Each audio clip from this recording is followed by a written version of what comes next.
Welcome to new TV Telugu. Hydraa commissioner A V రంగనాథ్ను తక్షణం విధుల నుంచి తప్పించాలంటూ హైకోర్టు వెలువరించిన ఆదేశాలపై తెలంగాణ ప్రభుత్వం స్పందించింది. ఈ ఉత్తర్వులను సమీక్షిస్తామని ముఖ్యమంత్రి రేవంత్ రెడ్డి స్పష్టం చేశారు. హైడ్రా కార్యకలాపాలు యథావిధిగా కొనసాగుతాయని, ఆ సంస్థను మరింత బలోపేతం చేస్తామని ఆయన పేర్కొన్నారు. ఢిల్లీలో మీడియాతో మాట్లాడిన ముఖ్యమంత్రి రేవంత్ రెడ్డి హైడ్రా అనేది తమ ప్రభుత్వం ప్రవేశపెట్టిన అతిపెద్ద సంస్కరణ అని అభివర్ణించారు. ఆక్రమణదారులు నకిలీ పత్రాలతో న్యాయస్థానాలను తప్పుదోవ పట్టిస్తూ సోషల్ మీడియా వేదికగా ఏజెన్సీకి వ్యతిరేకంగా దుష్ప్రచారం చేస్తున్నారని ఆయన ఆరోపించారు. బతుకమ్మ కుంటను ఆక్రమించింది పేదల లేక పెద్దల? ఒక బీఆర్ఎస్ నేత అక్కడ 10 ఎకరాలు కబ్జా చేశారు.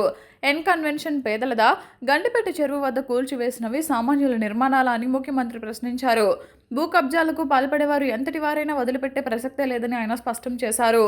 కబ్జాదారులను రక్షించేందుకు భారీగా నిధులు వెచ్చిస్తూ సామాజిక మాధ్యమాల్లో అసత్య ప్రచారాలు చేయిస్తున్నారని రేవంత్ రెడ్డి మండిపడ్డారు.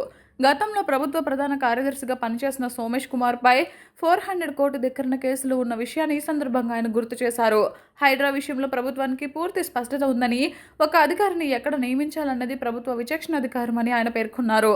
తప్పుడు కేసులను న్యాయస్థానంలోనే ఎదుర్కొంటామని స్పష్టం చేశారు. డబ్బులు పెట్టి సోషల్ మీడియాలో తప్పుడు ప్రచారం చేసి ప్రభుత్వాన్ని బదనాం చేయాలనే ప్రయత్నం చేస్తుండ్రు. ప్రభుత్వానికి స్పష్టత ఉన్నది. హైడ్రా కార్యాచరణ పట్ల, హైడ్రా నిర్వహిస్తున్న బాధ్యతల పట్ల ఖచ్చితంగా హైకోర్టు ఇచ్చిన ఆదేశాలు ఇంకా నేను పరిశీలించలేదు. ప్రభుత్వ పరంగా సమీక్ష చేస్తాం. తప్పకుండా కోర్టు ఆదేశాలు ఇస్తే న్యాయస్థానాన్ని గౌరవిస్తాం. అదేవిధంగా హైడ్రా కొనసాగిస్తున్న పనులను కూడా భవిష్యత్తులో కూడా కొనసాగిస్తాం.